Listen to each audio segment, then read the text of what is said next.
Hello there, and welcome to this evening's reading, once again in collaboration with the Holding Cell. And tonight I'll be reading from this novel called Set in Stone, which was, I suppose, my first foray into the dark, twisty territory of the psychological thriller. And it centres around secrets and family and betrayal and things from the past that sometimes come back to bite us. One of the characters, Dunne, at one stage says that the past is never really over. In fact, it's never really the past at all. And in this novel, family grievances and betrayals and a sense of injustice live for many, many years. So the novel is based around the middle-class family called the Grahams, who carry on with their life, their daily life, without any idea of what is actually waiting for them in the undergrowth, as it were. So we don't actually meet the Grahams themselves in these two readings. What we have is the prologue to the novel, where we see the family's garden is actually being watched by somebody, and they are, of course, completely unaware of this person's presence. And then, we meet the character of Dunne. And Dunne is the person who comes back from the past with a great deal of grievance and things that he wants to see redressed. So I'll start with the prologue. On the edge of shadow, something moves. A figure advances.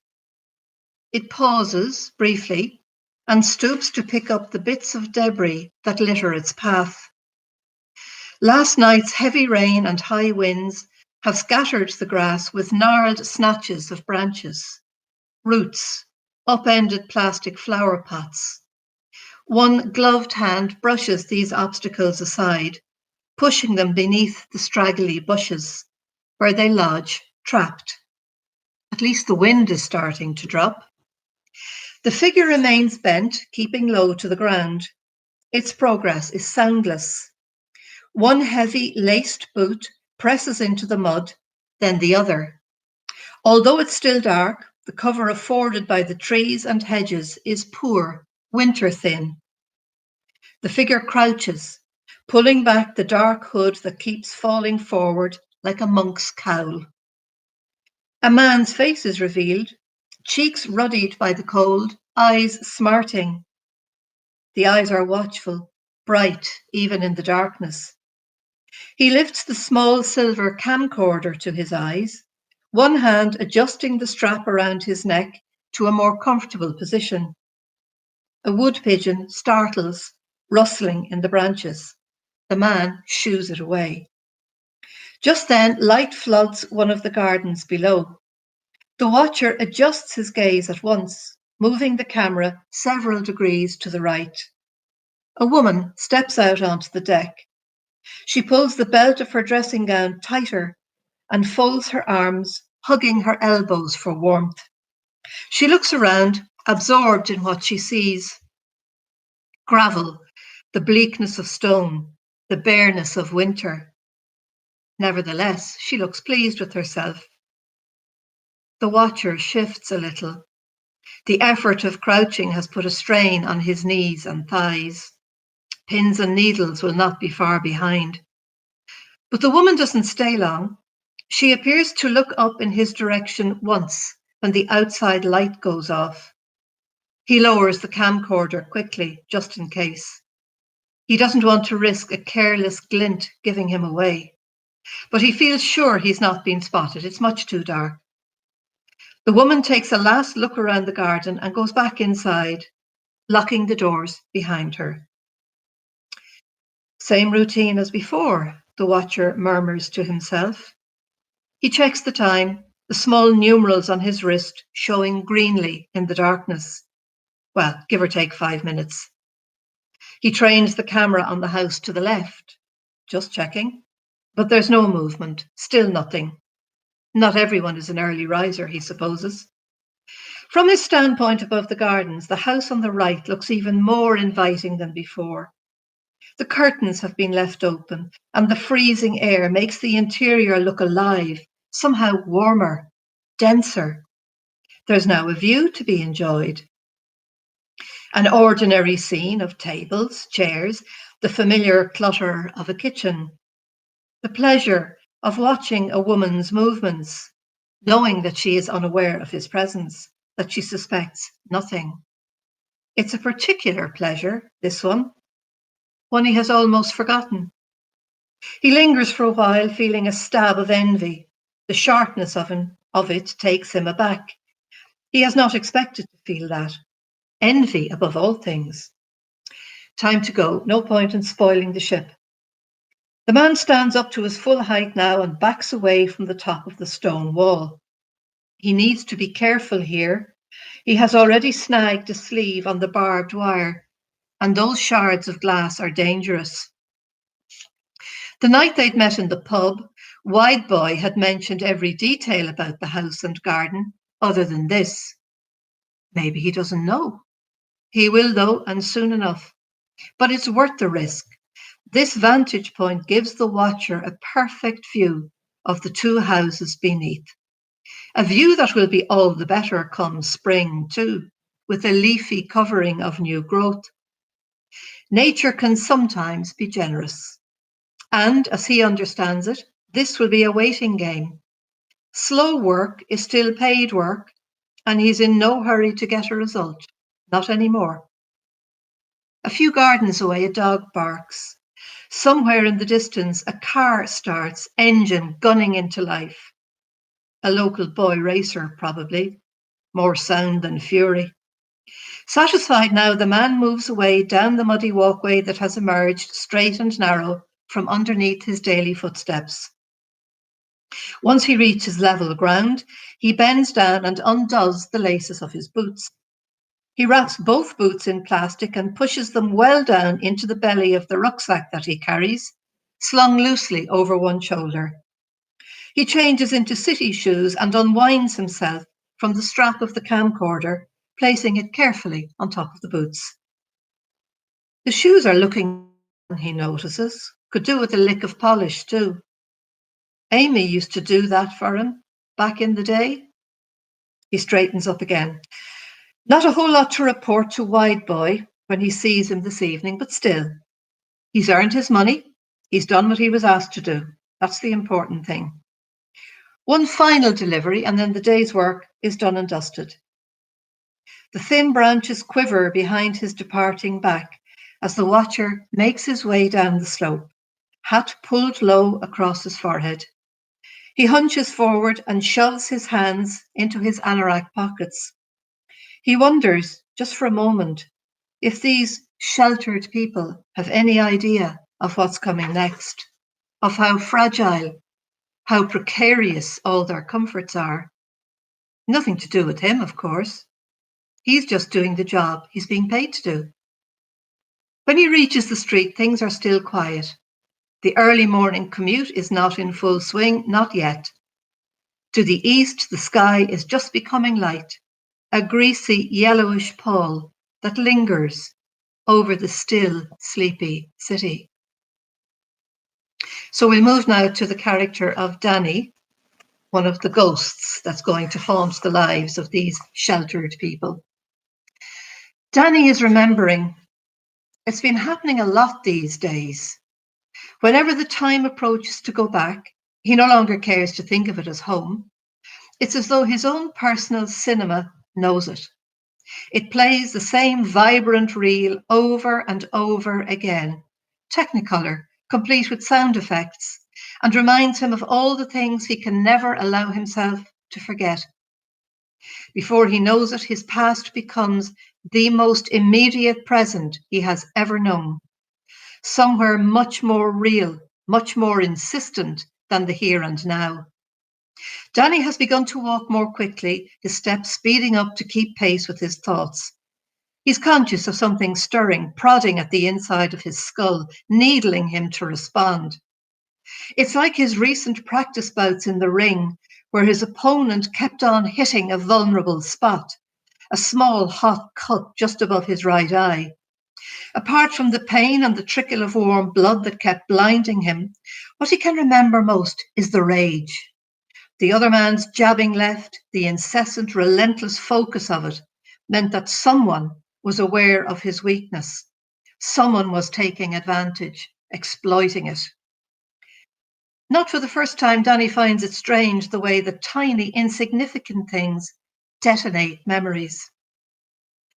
Right now, it's the shadow that falls on the railway sleepers as the weak January sun creeps along the valley. But his day, the day he's remembering, was summer. He knows that because they were all wearing shorts.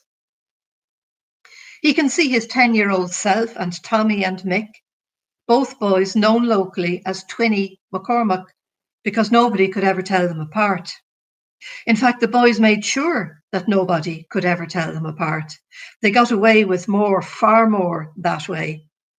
They made it their business to confuse the ever watchful mothers standing in gardens, looking out their top windows, keeping an eye on their own brood as well as everyone else's. The Twinnies didn't fool their mother, of course, not even for a moment. That would have been impossible. But they fooled pretty much everyone else's. Danny can see the three of them now, skinny, freckled figures playing by the railway tracks that used to run behind the council houses 7 streets over and a lifetime away from home. His mother didn't like any of them playing there. Her lip would curl a little, saying it was no place for nice children. But Mrs. McCormack didn't seem to mind. So Danny learned to go along with Tommy and Mick and just say nothing. He still remembers the excitement of retrieving the pennies flattened, hot and thin by the wheels of the train, the copper hen distorted, elongated, forever caught in mid-squawk. They were inseparable, the twins and Tim, until the day of the cat. That was the day Danny realised that the world was not as he believed it to be, that it had a method and a logic of its own that could defeat him, sideline him, pushing him off his own rightful place at the centre of things. The cat had been a poor show too, he remembers that. It was scrawny, wild, its orange fur matted and dirty, but catching it had still been a triumph. Danny and Mick had made the trap together. First, they had dug a hole in the hard summer ground, softening the soil with a bucket of water drawn from the McCormack's rain barrel, the one that squatted in their backyard. Into the hole the Twinnies placed the fish heads, stinking their way through the Evening Herald of the day before, bloody streaks making the print run. The Twinnies had claimed ownership of this part. Danny had been allowed only to watch. Their fish heads, their herald, their privilege. Never mind. Danny had other, better things planned for later. He watched as the blank ink stamped the news of yesterday's events onto the Twinnies' sweaty palms and forearms. Watching as the blackness made its way underneath their fingernails and into the creases, bendy ones, just like tiny smiles, around their knuckles. Mrs. McCormack had wrapped up the fish heads the afternoon before, folding the newspaper at the top and bottom to make a snug parcel. Danny had watched at the kitchen table, fascinated at the way the fish eyes stared, cold and glassy, their mouths open, taken by surprise. Into the newspaper nest they went, along with the slimy, stringy guts and the glittering scales from their wavy blue and silver flesh. Mrs. McCormack had filleted the dozen or so mackerel without fuss, joking away with the 3 boys as they drank glasses of my waddy and ate fluffy biscuits, white ones only. The boys wouldn't touch the pink. 3 pairs of elbows resting on the kitchen table. Danny had often seen Mrs. McCormack use her swift, precise knife. He admired the way she moved, the whole cut and thrust of her. She'd put the tightly wrapped parcel into the bin when she was finished, washed her hands with sunlight soap, and dried them. Off you go, boys, she'd said, throwing the words back over her shoulder as she looked out the window. Off you go outside and play. The sun is still shining. Once she'd left the kitchen, the Twinnies lifted the lid off the galvanized bin that stood just outside the back door, trying not to make any noise. Then Tommy leaned in very carefully and pulled out the parcel. All three raced to the embankment together, where adventure lay, waiting for them to begin. Danny and Mick covered the hole with a length of blue sacking, stolen from Mr. McCormack's shed. On top of that, they placed leaves and twigs and a handful of dirt. That was Tommy's idea. He'd insisted on it. He had seen it in a book, some story or other about hunters in India trying to snare a lion. Or was it a tiger? Danny could never remember that bit. Tommy had probably got it wrong anyway. But the twin claimed that it would fool the cat into thinking it was on solid ground. Even Mick thought that that was stupid. The cat wouldn't have time to think about anything at all, he said. It would fall into their fishy trap and then they'd capture it. But they did it anyway, sprinkling the thin surface of the sacking to camouflage it. The twinnies always stuck together even if they didn't agree with each other. Danny knew it would not be a good idea ever to try and come between them. It was Tommy's job to make the noose. He was good at making things. His long, sure fingers plaited the strands of twine together. When everything was ready, they hid, the three of them, crouching behind a clump of wild, scratchy bushes that produced millions of fat blackberries in autumn. They hadn't actually thought about what they would do afterwards once they'd caught the cat. At least the twinnies hadn't. Danny had.